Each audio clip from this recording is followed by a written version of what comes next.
নমস্কার। এখন আমি ম্যাথমেটিক্সের ভিডিও করছি। এই ভিডিওগুলো যে প্রবলেমগুলো আমি ফেসবুকে এবং বিভিন্ন গ্রুপে পোস্ট করেছিলাম, আজকেই পোস্ট করেছিলাম কিছু প্রবলেম, সেগুলোর ম্যাথমেটিক্সের কিছু অ্যান্সার এসেছে। কিছুজন বলছে এর প্রবলেমগুলো কিভাবে হবে এক্সপ্লেন করে দিন, তাদের জন্যেই আমি এই ভিডিওগুলো করছি। এগুলো আপনারা উত্তর দেখে নেবেন, ভিডিওগুলো দেখে উত্তরটা করে নেবেন। দেখুন, প্রথম যে প্রবলেমটা আছে, what is the value of y plus z by x, এই প্রবলেমটা আমি দিয়েছিলাম। যেখানে কী দেওয়া আছে, 479 এক্স ওয়াই জেড, এটা 6 অঙ্কের সংখ্যা। When eight 479 x y z is a 6 digit, অর্থাৎ 6 অঙ্কের সংখ্যা, সাজদের যাতে করে ইট ইজ কমপ্লিটলি ডিভিজিবল, অর্থাৎ এটা পুরো ডিভিজিবল হবে, বিভাজ্য হবে 7, 11 এবং 13, 7, 11, 13 দ্বারা বিভাজ্য হবে। এর নিয়মটা হচ্ছে এইটুকু, শুধু নিয়ম মনে রাখবে। যে কোনো বিভাজ্য নিয়ম, ধরো 4 দিয়ে কীভাবে বিভাজ্য নিয়ম, শেষ দুটো অঙ্ক, একক দশকের অঙ্ক যদি 4 দ্বারা বিভাজ্য, পুরো সংখ্যাটা 4 দ্বারা বিভাজ্য হয়। বলছে তাহলে এইটা কীভাবে বিভাজ্য হবে, 479 এক্স ওয়াই জেড, এর নিয়ম হচ্ছে এবিসি এবিসি, এই অর্থাৎ এবিসি এবিসি পরপর যদি সংখ্যা, ধরো 3, 7, 8, আবার যদি 3, 7, 8 আসে, এটা যেভাবে আসছে এটাও যদি তিনটে একইভাবে আসে, এই পুরো 6 অঙ্কের সংখ্যাটা 7 দ্বারাও বিভাজ্য হবে, 11 দ্বারাও বিভাজ্য হবে, 13 দ্বারাও বিভাজ্য হবে।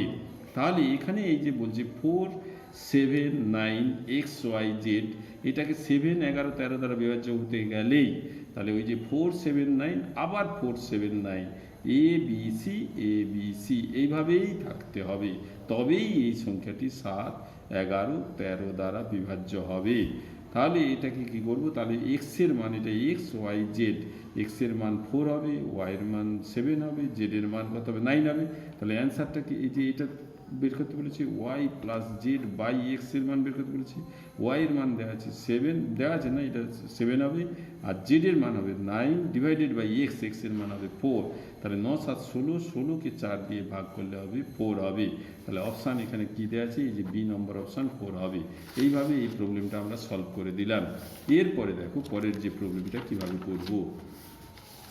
একটা বহুভুজের অন্তঃকোণগুলোর সমষ্টি দেওয়া আছে 2160 ডিগ্রি হলে তার বাহুর সংখ্যা কত।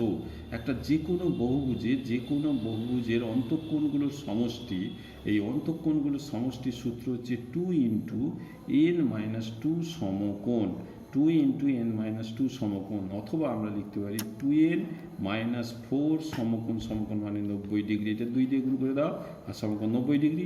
এটা দেওয়া আছে বহুভুজের অন্তঃকোণগুলির সমষ্টি দেওয়া আছে কত, 2160 ডিগ্রি দেওয়া আছে।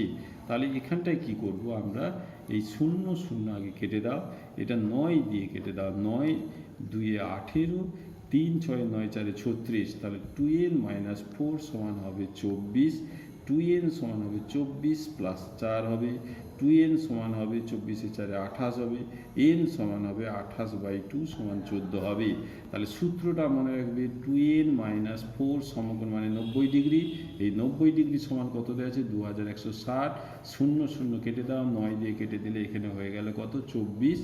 আর এরপরে এই 2nটাকে নিয়ে যাবো 24, আর 4টাকে নিয়ে যাবো +4, তাহলে 2n সমান হবে 28, এই 2 দিয়ে কেটে দাও 14, তাহলে n সমান হবে 14, n সমান কত হবে, 14।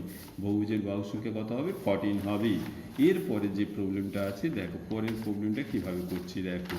এখানে দেওয়া আছে ফাইন্ড দ্য ভ্যালু অফ, এইসব প্রবলেম সমস্ত প্রবলেমই করবে। এই যে কীভাবে আছে, ফাইন্ড দ্য ভ্যালু অফ 540 দেওয়া আছে, তারপরে ভাগ চিহ্ন আছে, এটা গুণ করে, এর নিচে কিছু নেই মানে 1 আছে, 1/180 করবে, এটাকে গুণ চিহ্ন দিবে, এই ভাগ চিহ্নটাকে গুণ চিহ্ন দিয়ে 2-এর নিচে 1 আছে কে উল্টিয়ে দেবে, এটা ভাগ চিহ্নকে উল্টিয়ে দিবে, এর নিচে কিছু নেবে 1, 1/0.01 আছে, এই দশমিকটা তুলে দিলে এর নিচে হবে 100, একের দুটোর ঘর একের 100, এই 100টা উপরে চলে যাবে, উপরে 100 চলে যাবে, 100 কারণ নিচেরটা উল্টে যে 100 হয়ে যাবে। তাহলে এটা আমি এখানটায় লিখে দিলাম। এইবার 0, 0 কেটে দাও, 18 × 3 = 54 হয়ে গেল, আর এটা 2, আর এটা কেটে দাও, 50 হয়ে যাবে। তাহলে এই 50 আর 3 গুণ করলে হবে 150, তাহলে অ্যান্সারটা হবে 150, ডি নম্বর অপশানটা হবে। এভাবে সলভটা করে নেবে এখানে। তারপরের যে প্রবলেমটা আছে দেখো কীভাবে করছি দেখো। এই যে প্রবলেমটা এখানটাও দিয়েছি, এই প্রবলেমটা x সমান, যদি x সমান এটা দেওয়া আছে 125-এর পাওয়ারে আছে 1/3, -343 পাওয়ারে আছে টু দি পাওয়ার 1/3, প্লাস 64 পাওয়ারে আছে 1/3। তাহলে এক্স সমান কত? এই যে অপশানগুলো দেওয়া আছে, তাহলে এক্স সমান হবে এটা হচ্ছে 125, মানে এটা হবে 5/3, এটা হচ্ছে 1/3, এটা মাইনাস এটা হচ্ছে 7/3, এটা হবে 1/3, এটা 64 আছে 4/3 হবে, এটা হবে 1/3। এটা হবে, আমরা মনে রাখবো a to the power x y যদি থাকে, a to the power x y গুণ হয়ে যাবে, তাহলে এটা 3-এর সঙ্গে 3 গুণ হয়ে গেলে কেটে যাবে, এটা 3 কেটে যাবে, এটা 3 কেটে যাবে, তাহলে 5 টু দি পাওয়ার 1 মানে 5, 7 টু দি পাওয়ার 1 মানে 7, 4 টু দি পাওয়ার 1 মানে প্লাস 4 টু দি পাওয়ার 4, 5 আর 4 যোগ করলে 9 - 7 = 2 হবে, তাহলে অ্যান্সারটা এখানে 2 হবে। এইভাবে আমরা সলভ করে দেবো। তাহলে এই প্রবলেমগুলো করে দিলাম। এরপরে যে প্রবলেমগুলো আছে দেখো, এটা আছে দেখো, find the value of cos 1 degree, cos 2 degree, cos 3 degree, cos 99 degree, cos 180 degree. এই সমস্ত কসের এখানে আরও আছে কত, 4, 5, 6, 45, 46 এরকম দেওয়া আছে। এখানে মাঝখানে অতি অবশ্যই cos একটা 90 আছে, তার আগে cos 89 আছে, এখানে cos 91 আছে, cos 91, 92, 93 আছে, এগুলো পরপর আছে। এই cos 90 ডিগ্রির মান মনে রাখতে হবে, cos 90 ডিগ্রির মানটা হচ্ছে 0। এখানে cos 90 ডিগ্রির মান যদি 0 হয়, 0-র সঙ্গে যা গুণ করি না কেন, এই সবগুলো গুণ আছে 0-র সঙ্গে, cos 90 ডিগ্রির মান 0, 0কে যতগুলো দিয়েই গুণ করি না কেন সেই অ্যান্সারটা হবে 0। তাহলে এখানটায় এর মানটা হবে 0, কারণ cos 1 কিন্তু cos 2, cos 3 এরকম ডট দিয়ে এখানে cos 89 degree, cos 90 degree, cos into cos 91 degree, dot দিয়ে cos 99 ডিগ্রি আর cos 100 ডিগ্রি এরকম আছে। এই cos 90 এর মান যেহেতু 0, তাহলে 0-র সঙ্গে যা গুণ করবো সেটা হবে 0, তাহলে অ্যান্সারটা 0 হবে। এটাই হবে লজিক। এরপরের যে প্রবলেমটা আছে দেখো, tan alpha plus cot alpha সমান 2 হলে tan alpha minus cot alpha সমান কত হবে? এখানে আমরা এই প্রবলেমটা দেখি, tan alpha plus cot alpha সমান 2 দেওয়া আছে। এখানে tan alpha plus cot alpha যদি 2 থাকে, এই টাইপের অঙ্ক বিভিন্ন টাইপের আসতে পারে, একটু দেখে নাও কিভাবে করছি। দেখো, tan আলফা কট আলফার জায়গায় লিখবো 1/tan আলফা সমান 2, কারণ কট আলফা মানে 1/tan আলফা, এটা a প্লাস 1/a সমান 2, a প্লাস 1/a সমান 2 হলে a সমান হয় 1, এখানে সরল করলে a সমান 1 হবে, a সমান 1 হবে, মানে এটাকে 1 ধরে, এই tan আলফাটাকে a ধরেছি, এর মান 1 বেরিয়েছে, তাহলে tan আলফা অতি অবশ্যই কত হবে, 1 বেরোবে। তাহলে tan আলফা 1 বেরোলে তাহলে cot আলফা সমান 1 কত হয়, tan আলফা, তাহলে 1/tan আলফার মান 1, 1/1 মানে 1, তাহলে tan আলফার মানও 1 বেরোলো, cot আলফার মানেও 1 বেরোলো, তাহলে tan আলফা বেরিয়েছে 1 আর cot আলফা বেরোবে 1। এরপরে প্রবলেমটা বের করতে বলেছে, কি প্রবলেমটা বের করতে বলেছে, যে tan alpha minus cot alpha, tan alpha minus cot alpha, tan আলফার মান 1 বেরিয়েছে, cot আলফার মান 1, 1 - 1 মানে 0 হবে, অ্যান্সারটা 0 আসবে। এরপরে যে প্রবলেমটা দেওয়া আছে দেখো, √x প্লাস 1/√x সমান 7 হলে find the value of x plus 1/x সমান কত হবে? এখানটায় √x প্লাস 1/√x সমান 7 দেওয়া আছে, কি বের করতে হবে, x প্লাস 1/x বের করতে হবে।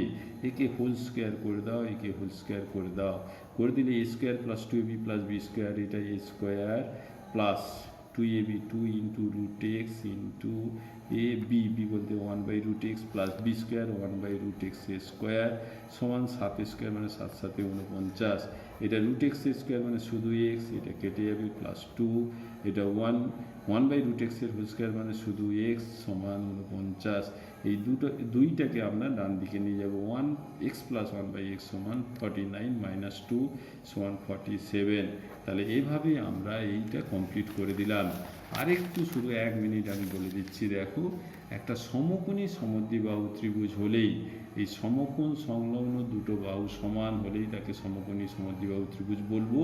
এর যদি অতিভুজ √2+1, এই পরিসীমা যদি √2+1 হয়, পরিসীমা যদি এইভাবে দেওয়া থাকে √2+1, তার √2+1 এর আগে যেটা থাকবে সেটাই হবে অতিভুজ, অর্থাৎ অতিভুজ এখানে 1 হবে। যদি দেয়া থাকে 3 × √2+1, এটা যদি এই সমকোণী সমদ্বিবাহু ত্রিভুজের পরিসীমা দেওয়া থাকে তাহলে তার অতিভুজ হবে √2+1 এর আগে যেটা থাকবে সেটাই হবে অতিভুজ, তখন এই অতিভুজ হবে 3। আমরা এটাকে এ জানি, এটা জানি, এটা হবে a√2, এগুলো আমাদের জানতে হবে। এভাবে আমরা অঙ্কগুলো সলভ করব। ছোট ছোট ভিডিও করছি, এই ভিডিওগুলো দেখতে থাকুন, কমপ্লিটলি দেখতে থাকুন, মানসিকভাবে জুড়ে হন। প্রত্যেককে আমি বলছি, সাহস জোগানোর জন্য বলছি না, ধৈর্য ধরুন। ম্যাথমেটিক্স এবং জেনারেল ইন্টেলিজেন্স দুটো হার্ড সাবজেক্ট, আমি ধরে ধরে ধরে ধরে বুঝিয়ে দেওয়ার চেষ্টা করব। আমার সঙ্গে থাকুন, আমার গ্রুপে থাকুন, আমার ফেসবুকে থাকুন। আপনাদেরকে আমার যতদূর জানি, আমাকে স্যার শ্রদ্ধেয় গুরুদেব যিনি শিখিয়েছেন, যতদূর জানি সমস্ত কিছুই, টোটাল সমস্ত কিছুই আপনাদের মাধ্যমে আমি দিয়ে যাব। আপনারা সবাই ভালো থাকবেন। নমস্কার, রাখলাম।